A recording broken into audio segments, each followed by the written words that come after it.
बारामती लोकसभा मतदारसंघाचे 4 विधानसभेत in camera मतदान घ्या। सुप्रिया सुळेंची मागणी। बारामती, दौंड, इंदापूर, खडकवासला मतदारसंघ अतिसंवेदनशील असल्याचा दावा। मुंबईच्या घाटकोपरमध्ये मराठी गुजराती वाद पुन्हा पेटला। गुजराती बहुल सोसायटीमध्ये मवियाच्या संजय पाटलांचे पत्रक वाटण्यास कार्यकर्त्यांना मज्जाव केल्याचा आरोप। उद्धव ठाकरेंना बाळासाहेबांचे विचार नको, पैसा संपत्ती पाहिजे, तर राजन विचारे दिघेंचे नकली शिष्य। ठाण्यातल्या मेळाव्यामध्ये एकनाथ शिंदेंचा हल्लाबोल।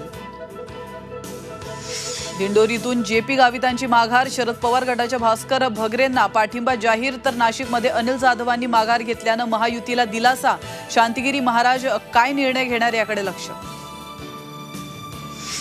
तिसऱ्या टप्प्यातील मतदानासाठी यंत्रणा सज्ज। ईव्हीएम पोहोचवण्याची प्रक्रिया अंतिम टप्प्यात, तर राज्यात उद्या 11 मतदारसंघांमध्ये मतदान। आरएसएस शहीद हेमंत करकरे यांच्यात वाद सुरू होते, तर संजय राऊतांची वडेट्टीवारांच्या विधानावर प्रतिक्रिया। तर पाकिस्तानची भाषा ते बोलू लागले आहेत, मुख्यमंत्र्यांची वडेट्टीवारांवर टीका। नाशिक बाजार समितीमध्ये कांदा लिलाव सुरू। कांद्याला प्रति क्विंटल सरासरी 1500 रुपये भाव। केंद्राने निर्यात बंदी उठवल्याने कांदा उत्पादकांना दिलासा।